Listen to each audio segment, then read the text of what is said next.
السلام علیکم دوستو، آج ہم آپ کو بتائیں گے اولاد آدم پر شیطان کا غلبہ۔ شیطان نے اللہ سے کہا، اے اللہ، تو نے مجھے جنت سے نکالا تو آدم کی سبب، اب مجھے اولاد آدم پر غلبہ عطا فرما۔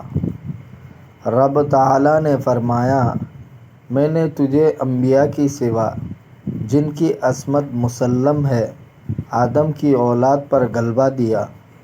شیطان بولا کچھ اور۔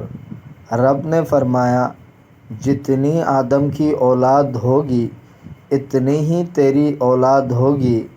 شیطان بولا کچھ اور۔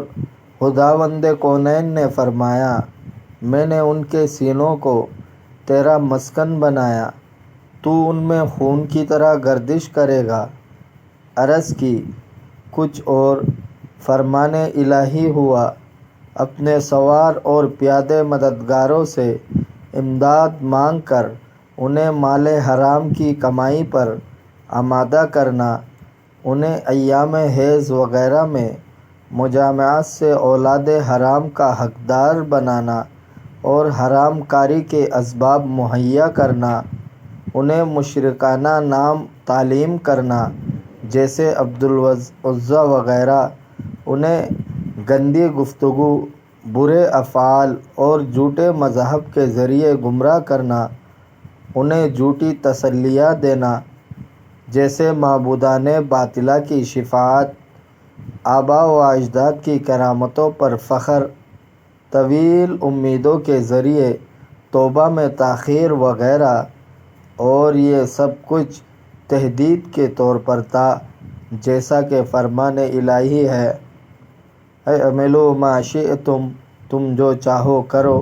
آدم علیہ السلام نے عرض کی، اے اللہ، تو نے میری اولاد پر ابلیس کو مسلط کر دیا، اب اس کی رہائی تیری رحمت کے بغیر کیسی ہوگی؟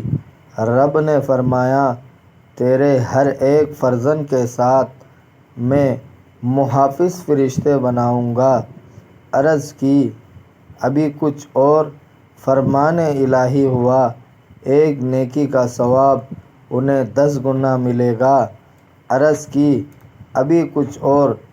فرمان الہی ہوا، ان کے آخری سانس تک ان کی توبہ قبول کروں گا۔ عرض کی کچھ اور عطا فرما۔ فرمان الہی ہوا، ان کے لیے بخشش عام کر دوں گا، میں بے نیاز ہوں۔ آدم علیہ السلام بولے، اے میرے رب، یہ کافی ہے۔ شیطان نے کہا، اے اللہ، تو نے آدم کی اولاد میں نبی بنائے، ان پر کتابیں نازل کی، میرے رسول اور کتابیں کیا ہے؟ جواب آیا، کاہن تیرا رسول اور کھدی ہوئی کالیں تیری کتابیں، تیری حدیثیں جھوٹ، تیری قرآن شعر، تیرے مؤذن باجے، تیرے مسجد بازار، تیرا گھر حمام خانے، تیرا کانا وہ جس پر میرا نام نہ لیا گیا ہو، تیرا پینا شراب اور عورتیں جھال ہیں۔ دوستو، اگر آپ کو ویڈیو اچھی لگی ہے تو لائک کریں، چینل کو سبسکرائب کریں، اپنے بہت سارے خیال رکھیے گا۔ ملتے ہیں اگلے ویڈیو میں۔ اللہ حافظ۔